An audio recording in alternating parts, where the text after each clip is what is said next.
नमस्कार दोस्तों। Ocean network में आपका स्वागत है। मैं हूं ओमकार चौधरी और बृहस्पतिवार को भी जम्मू कश्मीर में एक और टारगेटेड किलिंग हो गई। और ये अगर केवल मई की ही बात करें तो अकेले मई में ही अब तक 8 ऐसी घटनाएं हो चुकी हैं। इनमें एक सरकारी कर्मचारी तहसील कंपाउंड के भीतर राहुल भट्ट की आतंकवादियों ने इसी तरह की टारगेटेड किलिंग की थी। अभी 2 दिन पहले ही एक अनुसूचित जाति की जिसको प्रधानमंत्री पुनर्स्थापना पैकेज के तहत सर्विस मिली थी, टीचर हैं रजनी बाला, उनकी हत्या कर दी गई।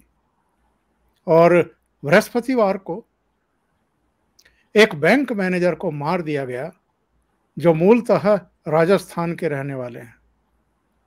ये अचानक से टारगेट किलिंग क्यों बढ़ रही हैं और इसके पीछे एक्चुअल में साजिश क्या है? मोटे तौर पर तो हमें समझ में आ रहा है कि चूंकि मास किलिंग नहीं कर पा रहे हैं, बहुत बड़े पैमाने पर घुसपैठ भी नहीं हो पा रही है, जो होती है वो निपटा दिए जाते हैं। इनके कमांडर भी, बहुत सारे आतंकवादी भी मार गिराए गए हैं। तो इसके पीछे का मकसद और साजिश ये लग रही है कि आने वाले दिनों में अगर विधानसभा के चुनाव होते हैं तो जो अनुसूचित जाति के लोग हैं, जिनको मुहाजिर कहा जाता है इस इलाके में, जिनको अभी तक वोट के अपने हक से वंचित करके रखा गया था, उनमें और हिंदू कम्युनिटी में एक दहशत का वातावरण क्रिएट किया जाए। इसके अलावा मोदी सरकार ने अब तक जो किया है कश्मीर घाटी में अगस्त 2019 के बाद से, उस पर एक तरीके से पानी फेर दिया जाए।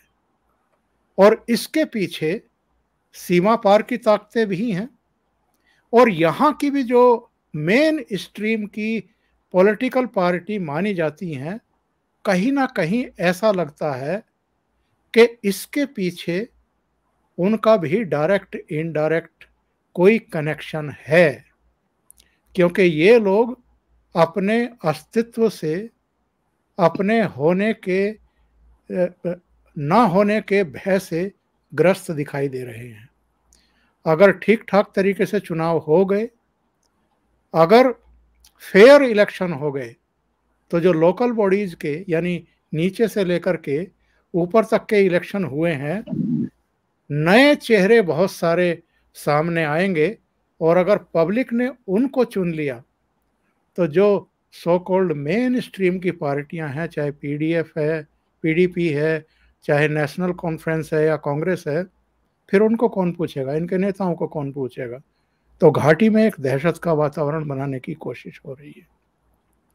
मेरे साथ 2 खास मेहमान जुड़ रहे हैं। इसके पीछे के जो मंसूबे हैं, जो साजिश है, और इसको कंट्रोल कैसे किया जा सकता है, इस पर चर्चा करने के लिए 2 आपके जाने पहचाने चेहरे मेरे साथ जुड़ गए हैं। उनसे चर्चा करते हैं। जाने माने रक्षा विशेषज्ञ, टेरिटोरियल आर्मी के पूर्व चीफ और युद्ध सेवा मेडल से अलंकृत major general A.K. Siwach sir. Siwach sir, बहुत स्वागत है आपका। नमस्कार।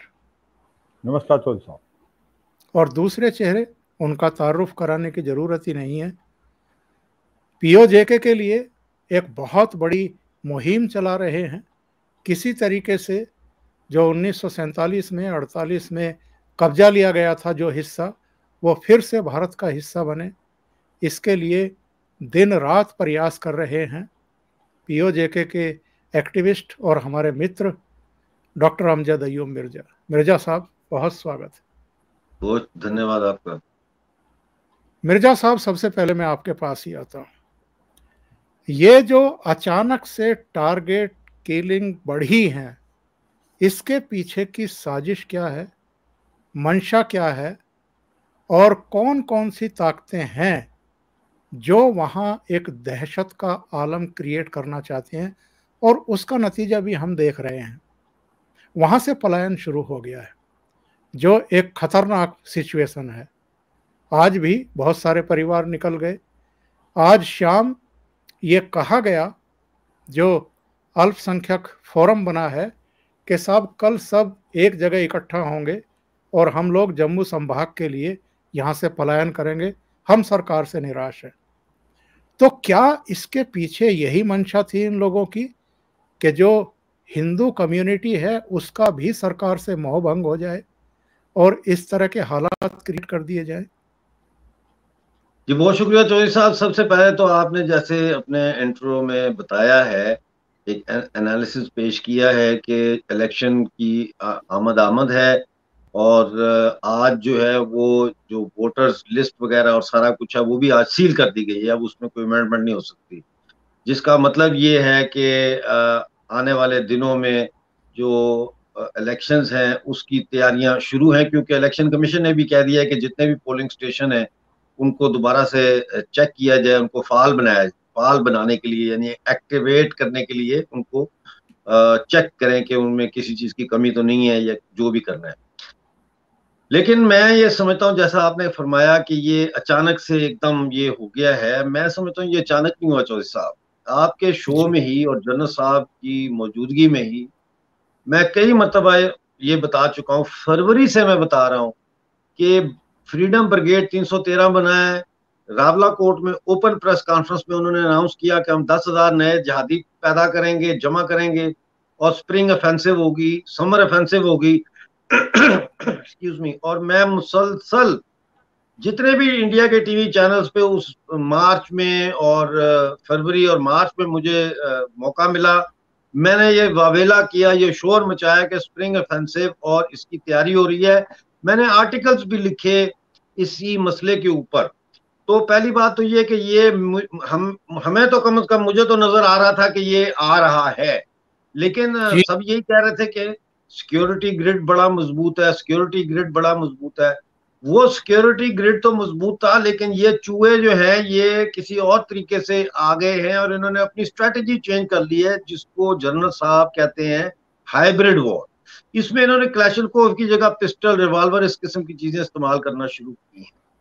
तो दूसरा आपका जो ये दूसरा पहलू आ गया। तीसरा पहलू जो आपने फरमाया कि ये जो कल सुबह जमा हो रहे हैं कश्मीरी पंडित और वो जम्मू की तरफ कह रहे हैं कि हम जाएंगे, तो मैं समझता हूं कि इस वक्त जो मतलब है, मैं कोई कम्युनल बात नहीं करना चाहता, लेकिन ये एक हकीकत है कि इस वक्त पाकिस्तान की कोशिश है कि जिस तरह मुसलमानों और हिंदुओं के दरमियान में एक कम्युनल डिवाइड पैदा की गई है, इसी तरह की एक डिवाइड मिसट्रस्ट जो है वो ये जो हमारी सरकार है बीजेपी की, भाजपा सरकार, इसके दरमियान और कश्मीरी पंडितों के दरमियान भी एक मिसट्रस्ट कायम पैदा किया जाए, इनके अंदर भी दरार डाली जाए। तो ये एक मैं समझता हूं कि ये जो फैसला है कि ये जम्मू चले जाएं, ये मैं मतलब है, अगर मैं हिंदू पंडित होता और इस वक्त कश्मीर में होता तो मैं ये कह रहा होता कि हमें ये मुतालबा नहीं करना चाहिए कि हमें यहाँ से निकाले, हमें यहाँ पे रुक के फाइट बैक करना चाहिए। हमें मुतालबा ये करना चाहिए कि इस वक्त जम्मू कश्मीर सरकार जो है वो हंगामी बुनियादों पे हर कश्मीरी पंडित, मर्द और औरत को असले का लाइसेंस दे और टारगेट प्रैक्टिस जो है उसकी ट्रेनिंग दे, ताकि कम से कम हमारे ऊपर अगर हमला होता है, एक जगह पे 2-3 पंडित हैं, हिंदू हैं, तो अगर हम पे कोई हमला आवर होता है, चलो मुझे गोली लगती है, जो बाकी दो हैं वो रिटर्न फायर तो कर सकते हैं। हमने बिल्कुल ही एक मतलब है कि मैं अब क्या कहूं कि हम बैठे हुए हैं अपने आप को ये सोच के कि नहीं दूसरे के दिल को जीतेंगे, दूसरा का ये दिल जीतने की गेम ही नहीं है। अभी हम प्रोग्राम कर रहे थे, जनरल साहब भी उसमें थे, तो जावेद बेग साहब कश्मीर के एक पॉलिटिशियन है, यंग जनरेशन से, उन्होंने बड़ी अच्छी बात की। उन्होंने कहा कि ये इंसानियत और हैवानियत के दरमियान लड़ाई है, और ये हकीकत है कि ये इंसानियत और हैवानियत के दरमियान लड़ाई है, और ये इसको खत्म करने के लिए जनरल साहब आपको बताएंगे कि हमें क्या अब करना चाहिए पाकिस्तान के साथ सीज फायर के हवाले से, जो 25 फरवरी को पिछले साल हुई थी। तो मैं इस वक्त यहाँ पे रुकता हूँ और फिर आप आगे सवाल होगा तो मैं उसका जवाब दूंगा।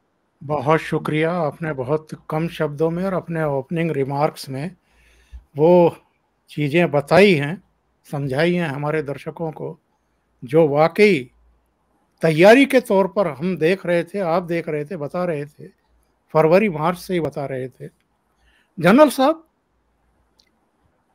अगर हम 90 के दशक की वो सारी घटनाएं याद करें और उसके बाद भी जो कुछ बीता है इस कम्युनिटी पे, खास तौर से कश्मीर में रहने वाले हिंदुओं पर, वो तो किसी से छिपा हुआ है नहीं। और उस समय किसकी सरकारें थी, ये भी किसी से कोई ऐसी दबी छिपी बात नहीं है। सब जानते हैं कि कौन लोग थे, कौन लंदन भाग गए थे जब वहाँ खून खराबा हो रहा था, और जो यहाँ बैठे थे वो भी दुम दबा करके बैठे हुए थे, कुछ कर नहीं रहे थे। इस सरकार ने कम से कम इनकी कमर तोड़ने के लिए पूरी आज़ादी दी है। सेना को भी, अर्धसैनिक बलों को भी, जम्मू कश्मीर पुलिस को भी स्ट्रेंथन किया है और एक भरोसा जगाने की कोशिश की है वहाँ की सारी कम्युनिटीज़ में, केवल हिंदुओं की बात नहीं। उनको स्ट्रेंथन करने के भी प्रयास किए हैं, पैसे भेजे हैं, विकास कार्य हो रहे हैं और लोकतांत्रिक सरकार की बहाली के लिए तेज गति से काम हुआ है। 2 साल के भीतर ही परिसीमन भी कंप्लीट हो गया। ये कश्मीरी पंडितों को उकसाने, भड़काने और केंद्र सरकार के खिलाफ खड़ा करने के पीछे जो ये 12 तारीख के बाद से ही प्रदर्शन चल रहे हैं, हजारों की संख्या में सड़कों पर हैं, नारेबाजी हो रही है, हमारा सरकार से मोह भंग हो गया है, इस तरह की चीज़ें चल रही हैं। एक पॉलिटिकल पार्टी का मैं नाम नहीं ले रहा हूं, लेकिन उसका ट्विटर हैंडल जा करके देखें तो वो सीधे टारगेट कर रहे हैं भारतीय जनता पार्टी को, मोदी सरकार को, बजाय इसके कि उन ताकतों की निंदा करें जो ये किलिंग कर रही हैं या करवा रही हैं। तो ये क्या एक सोची समझी सियासी चाल भी है इस समय कि इनके पीछे से कोई इनको भड़काने की कोशिश कर रहा है, बजाय इसके? ये ठीक है, जिनके परिवार के जन मारे जाते हैं और जिनको वो खो देते हैं, कमाने वालों को, उनका दर्द वही समझ सकते हैं। लेकिन ऐसे समय में उनको हौसला देने के बजाय अगर आप उनको और कमज़ोर बना दें, या जो सरकार प्रयास कर रही है उसमें भी आप गलत तरीके से उसको पेश करके लोगों को भड़काने की कोशिश करें, क्या ये जम्मू कश्मीर के लिए, देश के लिए ठीक है? हाँ बिल्कुल, देखो चौधरी साहब आपने बिल्कुल ठीक बोला और मिर्जा साहब ने भी कोई बड़ी महत्वपूर्ण बातें बताई। देखो ये सच्चाई है, आर्टिकल 370 और 35 से के हटाने के बाद काफी बदलाव आया है जम्मू और कश्मीर में। वहां पर डिस्ट्रिक्ट डेवलपमेंट काउंसिल के इलेक्शन हुए, पंचायत इलेक्शन के हुए, ग्रास रूट लेवल पे डेमोक्रेसी आई, वहां पर डेवलपमेंट का माहौल आया, शांति आई। वहां पर जो आतंकवाद था वो काफी हद तक उसकी कमर तोड़ी। करीब करीब 500 से 600 आतंकवादी थे उस समय, आज वो बिल्कुल 100 के करीब रह गए हैं और लश्कर तोबा जैसे मोहम्मद हिजबुल मुजाहिदीन लीडरशिप खत्म हो गई। और ऐसे में जो अब डिलिमिटेशन का प्रोसेस खत्म हो गया है और अब होगी स्टेट के असेंबली की एक प्रकार से वोटिंग और उसके बाद इसको स्टेट हुड होगा। ये कार्रवाई जो होनी है ये पसंद किसको नहीं है? सबसे इंपॉर्टेंट तो है पाकिस्तान को। देखो हम जब तक ये नहीं समझ पाएंगे कि इसके तार यहाँ भारत में नहीं है, इसके तार जो है पार है। और जो बार बार मिर्जा साहब भी बता रहे थे, मैं भी इनके शो में बताता रहा, आपके में भी, कि हम जब तक पाकिस्तान को जो एक प्रकार से हार्ट नहीं करेंगे तब तक ये कार्रवाई चलती रहेगी। हो क्या रहा है कि जब से हमने 25 फरवरी 2000 पिछले साल से 2021 से हमने ये मान लिया कि सीज फायर होगा, तो एक प्रकार से ये पाकिस्तान का फायदा हो गया है। क्योंकि पाकिस्तान जो है आतंकवाद तो अपने भेजने में कामयाब पहले भी नहीं था, अब भी नहीं है, मगर जो पनिशमेंट हम दे रहे थे पाकिस्तान को वो अब नहीं दी जा रही, क्योंकि वहां पर 10,000 आतंकवादी बैठे हैं। लश्कर तोबा जैसे मोहम्मद के लॉन्च पैड पे, ट्रेनिंग एरिया पे आने की कोशिश कर रहे हैं, वो अलग बात, नहीं आ रहे। मगर सच्चाई यह है कि अगर हम वहां पर आरटी से, ड्रोन से, रफेल से करते फायर तो उनको बहुत दर्द होता है, और उनके पास ना फाइनेंशियल पावर है, ना इतनी हिम्मत है कि वो हमारे को वापस फायर बैक करे। मगर जब से हमने सीज फायर किया है तो हमने पाकिस्तान को वे आउट दे दिया है। और ये एक जो पाकिस्तान है उसको मालूम है ये 100-125 आतंकवादी हैं, ये बुझता हुआ दीवा है, 1 साल के अंदर खत्म हो जाएंगे। मगर अब उन्होंने अपनी स्ट्रेटेजी चेंज कर दी है, इसको बोलते हैं हाइब्रिड वारफेयर, जो मिर्जा साहब बताने की कोशिश कर रहे थे। अब वो सोच रहे हैं, उनकी इतनी काबिलियत और क्षमता तो है नहीं कि वो फौज के साथ मुकाबला करें। अब वो सॉफ्ट टारगेट को पकड़ते हैं, माइग्रेंट वर्कर, कश्मीरी पंडित, ये जो कि प्राइम मिनिस्टर स्पेशल पैकेज से जो लोग लगाए थे जो कि वैली में, उनको हिट करना, या कश्मीरी मुसलमान जो कि आउट गोइंग है, जिस प्रकार से अमीना भट्ट एक टीवी आर्टिस्ट थे, एक दहशत का माहौल पैदा करना, लोगों को डराना, जिससे लोग वहां से भागें। और आपका पॉइंट ठीक है कि जब इलेक्शन हो, कुछ ना कुछ पॉलिटिकल पार्टीज हैं, उनको भी इसका फायदा होगा। तो ये एक प्रकार से माहौल पैदा किया जा रहा है, और ये एक बिल्कुल गलत माहौल है, इसके अंदर हमें आना नहीं चाहिए। आपका यही नहीं, आपने बताया 8 के करीब जो है करीब के इनोसेंट सिविलियन को एक महीने में मारा गया। बल्कि हम आपको ऐड करेंगे, अभी हम जब शो कर रहे थे मिर्जा साहब के साथ, 2 और माइग्रेंट वर्कर्स को, एक बड़गांव में फायर हुआ, एक की हत्या होगी, एक क्रिटिकल इंजर्ड। कहने का मतलब यह है वो एक सॉफ्ट टारगेट की तरफ जा रहे हैं। ओवरग्राउंड वर्कर और जो स्लीपर सेल है वो एक पिस्टल लेते हैं और वो फायर करते हैं और फिर जाके पब्लिक में मिल जाते हैं, और वो भी एक प्रकार साइलेंसर से, तो उनको पकड़ना बड़ा मुश्किल हो जाता है। मगर इसका मतलब यह नहीं है कि हम काम करना छोड़ दें, हमें भी अपनी टैक्टिक चेंज करनी पड़ेगी। 3-4 चीजें मुझे लगता है करने की जरूरत है। एक तो ये है कि जो आपका बॉर्डर के अंदर ये सीज फायर है, इसको एब्रोगेट करें, पाकिस्तान को पनिशमेंट करें, क्योंकि पाकिस्तान है जो ये कार्रवाई करा रहा है। आज कमजोर पाकिस्तान आपके पास कभी नहीं था, फाइनेंशियली और टूटने वाला है, पॉलिटिकली वहां पर सिविल वार होने वाली है, उसको आप पनिश करें। सेकंड, आप क्या करें, जिस प्रकार से मिर्जा साहब बता रहे थे, ये जो 4 से 5 हजार जो कश्मीरी पंडित जिनको आप लेके आए हैं यहाँ पर स्पेशल प्राइम मिनिस्टर पैकेज से, उनको एक अच्छी सिक्योरिटी मत दें, क्योंकि कहीं ना कहीं हमारी सिक्योरिटी देने में कमी रही है, तभी वो टारगेट हो रहे हैं। तो उनको दें, उनके ऊपर भरोसा डलवाएं। ये जो सिचुएशन हो रही, जो कश्मीरी पंडित के ऊपर उनका विश्वास गवर्नमेंट से हटेगा तो वो देश के लिए अच्छा नहीं है। वो कहीं ना कहीं हमने बुलाना है, और उनको जो ट्रांजिट कैंप है उनको और प्रोटेक्ट करें, और उनकी रिक्वायरमेंट है उनको डिस्ट्रिक्ट लेवल पे दें, गांव में मत भेजें। तो एक अपनी स्ट्रेटेजी चेंज करें, आपको उनको हथियार भी देने पड़ेंगे, उनको ट्रेन भी करना पड़ेगा, उनको और प्रोटेक्शन देनी पड़ेगी, उनको कॉन्फिडेंस। अगर वो वहां से निकल जाते हैं तो बहुत बड़ी गलती होगी, बहुत बड़ी भूल होगी, उसको नहीं होने दे रहा है।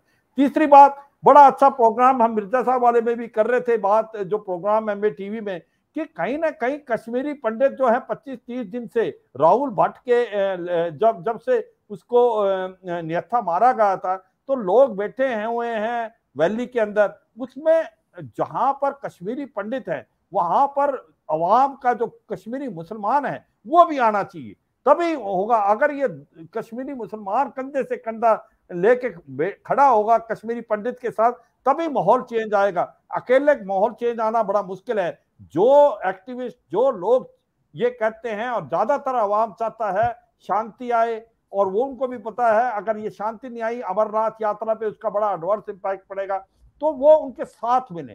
तीसरी बात यह है कि ये जो OGW स्लीपर सेल और ये जो बचे हुए आतंकवादी हैं, एक ऑल आउट स्ट्रेटेजी बना के इनको जल्दी से जल्दी खत्म किया जाए। और जो पॉलिटिकल पार्टीज हैं जो कि कई बार बिना सोचे समझे कोई स्टेटमेंट पास करते हैं, उनको जो भी आप प्रेशर डाल सकते हैं डालें, क्योंकि एक ऐसा माहौल है अब, क्योंकि इस जैसा माहौल कभी आ नहीं सकता। जितनी डेवलपमेंट अब हो रही है कश्मीर घाटी के अंदर, वो आज तक नहीं हुई। आज वहां पर बहुत अच्छा माहौल था, टूरिज्म रिकॉर्ड टाइम पे हो रहा है, Saudi Arabia UAE $2 billion invest कर रहा है, कॉलेज बन रहे हैं, medical college, hospital, engineering college, railway line. अभी कहाँ ऐसे इलाके में जो रेलवे लाइन आपकी जा रही है, वहां पर अनंतनाग से बारामूला और अनंतनाग से अभी आप उधमपुर में कनेक्ट होगी। तो मेरा मतलब यह है कि अभी सिचुएशन बिल्कुल ठीक है, आप इसको थोड़ा सा एक मिड कोर्स करेक्शन दें, ये बात मैं सहमत हूं कि इसके अंदर जो पाकिस्तान इन्वॉल्व है और कहीं ना कहीं कुछ पॉलिटिकल पार्टी अपने पर्सनल गेन के लिए, उनको मालूम होना चाहिए पीडीपी ये जो अभी इलेक्शन हुए थे अभी डिस्ट्रिक्ट डेवलपमेंट काउंसिल के और पंचायत के, यहाँ पर एक न्यू लीडरशिप आई है और वो आएगी, उनको महसूस होना चाहिए वो इररेलेवेंट हैं, ये जो पुरानी पॉलिटिकल पार्टी हैं, लोग अभी उनके झांसे में नहीं आने वाले, मगर फिर भी वो जो इस प्रकार की इररिस्पॉन्सिबल स्टेटमेंट पास करते हैं उसके ऊपर एक्शन होना चाहिए। एक नए तरीके से आए, ये हाइब्रिड वारफेयर से हमने जीतना है, हमको कश्मीरी पंडितों को वहां से नहीं जाने देना, हमने पाकिस्तान को पनिश करना है, पाकिस्तान के जो मंसूबे हैं उनको फेल करना है। ये भी बड़ी इंपॉर्टेंट चीज है क्योंकि हमारे पास काउंटर टेररिज्म और काउंटर इन्फिल्ट्रेशन के ग्रिड बहुत पुख्ता है, बहुत पैसा खर्च किया भारत ने और भारत की फौज, भारत की एडमिनिस्ट्रेशन इसके काबिल है। तो मुझे लगता है हमें अभी अपनी स्ट्रेटेजी चेंज करनी है और इस हाइब्रिड वारफेयर को हराना है आने वाले समय में। चौधरी साहब। शिवाज सर, आपने बहुत ही महत्वपूर्ण पॉइंट्स हमारे सामने रखे हैं। मैं एक सवाल मिर्जा साहब से पूछना चाहता हूं, जब जब इस तरह की वारदातें होती हैं तो जो सुरक्षा एजेंसियां हैं वो उन आतंकवादियों को ढूंढने में लग जाती हैं जो इस तरह की टारगेटेड हिंसा करते हैं, वारदातें करते हैं, उनको ढूंढ भी लेते हैं, मार भी देते हैं, लेकिन इससे तो काम चलने वाला है नहीं। जो इनके आका हैं, जब तक उन पर कार्रवाई नहीं होगी, तगड़ी कार्रवाई नहीं होगी, तब तक शायद इनके हौसले पस्त नहीं होंगे। तो क्या भारत की तरफ से अब एक बहुत बड़े धमाके की, एक बहुत बड़ी कार्रवाई की जरूरत महसूस की जा रही है? मैं नहीं समझता कि बहुत बड़ा धमाका करने की जरूरत है। मैं समझता हूं कि इस वक्त जो कश्मीर की वादी के जो नौजवान हैं, जो इतनी दहशत के माहौल में भी आवाज उठा रहे हैं इस आतंक के खिलाफ, जो कह रहे हैं कि ये इंसानियत नहीं हैवानियत है, जिन्होंने लाल चौक पर झंडा लगाया, तिरंगा लहराया था, साहिल बशीर और साजिद यूसुफ ने, जो जावेद बेग जैसे लोग हैं, याना मीर जैसे लोग हैं, इनके ऊपर हमें इन्वेस्ट करना चाहिए, इनको हमें स्ट्रेंथन करना चाहिए, इनको भी हमें प्रोटेक्शन देनी चाहिए और इनको हमें फैसिलिटेट करना चाहिए कि ये वाइडर मुस्लिम कम्युनिटी के अंदर जाके काम कर सकें। इस वक्त जो है वो मुस्लिम कम्युनिटी, या तो देखें ना, दो ही चीजें हो सकती हैं जिसकी वजह से मुस्लिम कम्युनिटी कश्मीरी पंडितों के धरनों में नहीं उनके साथ जाके बैठ रही। एक हो सकता है कि खौफ और दूसरा हो सकता है कंप्लिसिटी, यानी वो चाहते हैं हो कि जी ये पंडित ठीक है, ये दहशतगर्दी से डर के यहाँ से भाग जाएं और हम कश्मीर को इस्लामिक प्योरिफिकेशन के अमल से गुजारें। तो मैं समझता हूं कि इसमें जो है वो जरूरी ये है कि जो इस किस्म के हमारे नौजवान लोग हैं जो वहां पे मुसलमानों में हैं, उनको फैसिलिटेट किया जाए, कैंपेन अवेयरनेस चलाई जाए, वो उस खौफ के चोगे को तोड़ा जाए, खौफ को तोड़ के इनको बाहर निकाला जाए। और अगर देखें चौधरी साहब, अगर आज कश्मीर का मुसलमान नहीं निकलता कश्मीरी पंडित के लिए, तो वो अनजाने अनजाने में अपनी भी कब्र खोद रहा है, क्योंकि कश्मीर में आतंक का मतलब है कश्मीर से सरमायाकारी बंद होना, कश्मीर में इन्वेस्टमेंट और जो बाकी डेवलपमेंट प्रोजेक्ट्स हैं उनका रुकना, कश्मीर में टूरिज्म का रुकना, कश्मीर में अब अमरनाथ यात्रा के जरिए अरबों रुपए की कमाई होने वाली है कश्मीर के मुसलमानों को, ठीक है ना, ये सब इसका बंद होना। तो इसका मतलब ये है कि वो अपनी इकोनॉमिक साल्वेशन की भी उनको लड़ाई लड़नी पड़ेगी, जिसके लिए उनको कश्मीरी पंडितों की हिमायत करनी पड़ेगी। तो ये बहुत जरूरी है। और जहां तक आपने बात की बहुत बड़ा धमाका, धमाके की जरूरत नहीं है। ये इस वक्त जो जैसा ये कह रहे हैं, एक तो ये सीज फायर खत्म होनी चाहिए जो 25 फरवरी को हुई थी 2021 में, क्योंकि उसका मकसद जो था वो ये था कि यहां से जान छुड़ा के तो अफगानिस्तान पे कब्जा करना, वो उन्होंने कर लिया और इस वक्त अफगानिस्तान तक आतंक फैल गया है वो सीज फायर की वजह से। तो सीज फायर तो खत्म होना चाहिए और टारगेटेड अटैक्स किए जाए, स्ट्राइक्स की जाए, जो है इनके जो बेसिस हैं उनके ऊपर स्ट्राइक्स होनी चाहिए। और जैसे अब आप देखें यासीन मलिक को सजा दी है, तो पूरी दुनिया में पाकिस्तान ने वावेला खड़ा कर दिया। यूनाइटेड नेशन से लेकर तो लंदन में इंडियन हाई कमीशन के जो इंडियन हाई कमीशन लंदन के सामने मुजाहरे करके भी। तो हमें फिर इसको भी स्ट्रेंथन करना है। ओआईसी जैसी एक ऑर्गेनाइजेशन उठ के जो है वो यासीन मलिक के सजा को चैलेंज करती है और कहती है अनएक्सेप्टेबल, उन्होंने लफ्ज यूज किया है। तो मेरा सवाल ये है कि इंडिया की तरफ से कश्मीरी नौजवानों के ऊपर एक एनवाय बना के इन मुस्लिम देशों में क्यों नहीं भेजा जाता, और क्यों नहीं उनको समझाया जाता मुसलमान देशों को कि भाई असल में तो 22 अक्टूबर 1947 को हम पर पाकिस्तान ने हमला किया है, इंडिया ने तो हमारी रक्षा की है। तो ये बहुत काम करने वाले हैं बहुत सारे फ्रंट्स पे। जी, बहुत अहम जानकारियां आपने दी हैं और सलाहें भी दी हैं कि क्या क्या करने की जरूरत है। सिवास सर, कल लेफ्टिनेंट गवर्नर ने भी मीटिंग की थी, कुछ दिशा निर्देश दिए हैं, कुछ फैसले हुए हैं कि जो भी हिंदू कर्मचारी इंटीरियर एरियाज में हैं उनका डिस्ट्रिक्ट हेडक्वार्टर पर ट्रांसफ़र कर दिया जाए, और ये 6 जून तक कर लिया जाए। 6 जून तक उन्होंने एक टारगेट दे दिया है कि हर हालत में ये किया जाए। इसके अलावा अमित शाह साहब ने कल बैठक बुलाई है। आज अजीत डोभाल साहब की बैठक हुई है, उच्च स्तरीय बैठक हुई है। इसका मतलब कोशिशें शुरू हो गई हैं, पर आपकी क्या सलाह है? ठीक है, एक स्टेप ये लिया गया है कि जो इंटीरियर इलाकों में है उनको डिस्ट्रिक्ट हेडक्वार्टर पर ले आया जाए, और कौन कौन से उपाय करने की जरूरत है? हाँ बिल्कुल, देखो चौधरी साहब, ये बिल्कुल स्टेप इन राइट डायरेक्शन है। जो बातचीत हम पहले भी कर रहे थे कि आप सिक्योरिटी नहीं दे सकते रूरल एरिया में या दूर दराज के इलाकों में, आप उनको डिस्ट्रिक्ट हेडक्वार्टर में लाएं, उनको सिक्योरिटी मुजाहरा करें, उसके बाद ट्रांजिट कैंप में इनको सिक्योरिटी दें। जैसे मिर्जा साहब कह रहे थे, इनको हथियार दें, इनको ट्रेनिंग भी कराएं, क्योंकि इनको भी एक प्रकार से अपनी सेल्फ डिफेंस करने की एक काबिलियत होनी चाहिए। जिस प्रकार से वहां सिख कम्युनिटी ने किया है, वहां पर पट्टन के अंदर शाहपुर में, वहां पर काफी जो कश्मीरी सिख भी हैं सिंहपुरा में, तो वहां पर उन्होंने काफी मजबूती से मुकाबला किया है। इसी प्रकार कश्मीरी पंडित भी कर सकते हैं, एक हौसला डालना पड़ेगा।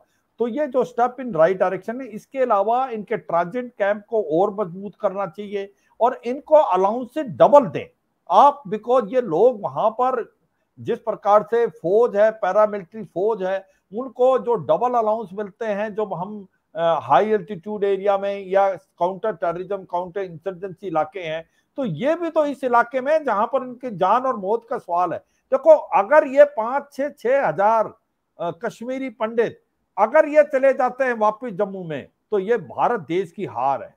और अगर वो रहते हैं तो ये आतंकवाद सफाया होना है, होगा, जल्दी होगा। तो इसलिए एक तो ये बहुत जरूरी है, इनको सब कुछ सुना जाए, इनको एक प्रकार से ये यकीन दिलाया जाए पूरा देश आपके साथ है, आपके साथ हम पूरी प्रोटेक्शन देंगे, आप यहां रहें। इनकी डिस्ट्रिक्ट हेडक्वार्टर में इमीडिएटली पोस्टिंग करके ये करें। दूसरी बात यह है, आप माने ना माने, इसके रूट पाकिस्तान में हैं। आज पाकिस्तान, जैसे मिर्जा साहब बता रहे हैं, कितना कमजोर है, आज उसको फाइनेंशियली टूटने के कगार पे है, तो कटोरा लेके पैसे मांग रहा है, पॉलिटिकली सिविल वार है। इमरान खान कह रहा है कि 3 हिस्से हो जाएंगे पाकिस्तान के, सिंध, बलूचिस्तान और पंजाब। उसको भूल गया खैबर पख्तूनख्वा, गिलगित बाल्टिस्तान और पाकिस्तान ऑक्यूपाइड जम्मू कश्मीर भारत में मिलेंगे। तो सच्चाई ये है, ऐसे होने के बावजूद भी, मगर जब वहां ओआईसी की मीटिंग होती है तो वो अपना एक एजेंडा दे देता है, प्रोएक्टिव स्ट्रेटेजी अपनाई है। भारत को काउंटर करना, भारत को उसको तोड़ना फाइनेंशियली, अभी भारत को ऐसा यकीन करना है कल टूटने के बजाय आज टूटे, क्योंकि पाकिस्तान का जो वजूद है वो नेगेटिव है भारत की तरफ। अगर ऐसा समझदार होता तो वो अब समझ जाता, क्योंकि मिर्जा साहब जो बार बार प्रोग्राम करते हैं पाकिस्तान ऑक्यूपाइड जम्मू कश्मीर और गिलगित बाल्टिस्तान में जैसे हालात हैं, बिजली, पानी, सड़कें नहीं है, सेकंड क्लास सिटीजन है, मीरपुर, मुजफ्फराबाद, कोटली के अंदर लोग भूखे मर रहे हैं, वो भारत के अंदर मिलना चाहते हैं। और भारत के कश्मीरी पंडितों को को आप निकालने की कोशिश करो तो उनको समझ आना चाहिए वो इलाका भारत में इसलिए मिलना चाहता है, उनको पता है कि भारत का जम्मू कश्मीर 50 से 60 साल आगे निकल गया है। तो ऐसे में जो रूट्स हैं वो पाकिस्तान में, उसको पनिश करें, चाहे सर्जिकल स्ट्राइक अगर नहीं करें, ये एब्रोगेट करें आप जो सीज फायर किया है, क्योंकि पाकिस्तान को पनिश करें। पाकिस्तान को पनिश करना बड़ा जरूरी है। हम कह रहे हैं 100-125 आतंकवादी रह गए, मगर ये हाइब्रिड वारफेयर तो इसका तो एक प्रकार फेसलेस है, पता नहीं चलता, क्योंकि एक छोटे हथियार से एक फायर करके आप सोसाइटी में मिल जाते हो, आपका पता लगाना मुश्किल है। तो इसलिए मुझे लगता है आपको हिट करना पड़ेगा पाकिस्तान पे, फाइनेंशियली इसको तोड़ें, पॉलिटिकली इसको आप एक प्रकार आइसोलेट करें, फाइनेंशियल एक्शन टास्क फोर्स को यकीन कराएं वो ग्रे से ब्लैक लिस्ट हो, एक टेररिस्ट स्टेट डिक्लेयर करें, क्योंकि आज पूरा वर्ल्ड आपके साथ है, पाकिस्तान अकेला है। ऐसे में मत छोड़ो। अगर पाकिस्तान इतना समझदार होता तो आज कुछ नहीं करता। अब मगर इसके बावजूद भी जो ये टारगेट किलिंग है, ये टारगेट किलिंग अपने आप नहीं हो सकती। इनका हाथ, इनकी जो एक प्रकार से तारे पाकिस्तान में, तो पाकिस्तान को पड़ेगा, इसमें कोई शक नहीं। और कश्मीरी पंडितों को आपको विश्वास देना पड़ेगा, क्योंकि भारत की गवर्नमेंट ने बहुत कुछ किया है। अब अगर हमने कसर छोड़ दी तो फिर जितना अच्छा किया था वो रह जाएगा। अमरनाथ यात्रा 30 जून से होने वाली है, वो आपका टेस्ट बेड है, क्योंकि अमरनाथ यात्रा बालटाल से और पहलगांव के 2 रूट से होती है। मैंने कराई है बालटाल वाले रास्ते से, बहुत इंपॉर्टेंट है। वो कश्मीरी मुसलमानों के लिए लाइफ लाइन है, बहुत उनको पैसा मिलता है इसमें। मगर अगर इसके ऊपर कहीं ना कहीं फायर होगा या इसके उधर कोई चूक होगी तो वो बड़ा इनडायरेक्टली और डायरेक्टली एडवर्स इंपैक्ट कश्मीर में नहीं पूरे भारत में होगा। ये भी हमें ध्यान देना है। ओवरऑल एक नई स्ट्रेटेजी के साथ चलना है, इस हाइब्रिड वारफेयर को हराना है, कश्मीरी पंडितों का मन जीतना है, कश्मीरी मुसलमानों को आगे आना चाहिए। और वहां पर है यूथ, जैसे मिर्जा साहब बताते हैं अपने प्रोग्राम, वहां भी ये जो नया यूथ आया है यंग, वो लड़ना चाहते हैं। उनको पता है ये पाकिस्तान का चेहरा, पाकिस्तान को चाहता है एक मोहरा बना के उनके साथ उनके शोल्डर पे फायर करना। तो इसलिए अब हमें अपनी स्ट्रैटेजी चेंज करके करना है। अब एंड में रखा ये आतंकवाद जो है इसका सफाया होने वाला है। ये जब कहते हैं दिया बुझने वाला होता है तो फटफड़ाता है उस हालात में, मगर इस हालात में भी हमने अपना सारे तरफ से अपने जो एक्शन इस ढंग से करने हैं कि अब हम आगे की बजाय पीछे ना जाएं। चौधरी साहब बहुत बहुत धन्यवाद सिवाज सर और डॉक्टर अमजद अयूब मिर्जा, इतना समय निकालने के लिए। और ये पूरी समस्या जो अभी दिखाई दे रही है इसकी गहराई से जांच पड़ताल करके हमारे दर्शकों के सामने रखने और सरकार को भी सुझाव देने कि भाई क्या क्या किया जा सकता है इससे निपटने के लिए। बहुत बहुत धन्यवाद आप दोनों का। Thank you so much. Thank you so much जी। जय हिंद। बहुत शुक्रिया। जय हिंद। Thank you so much.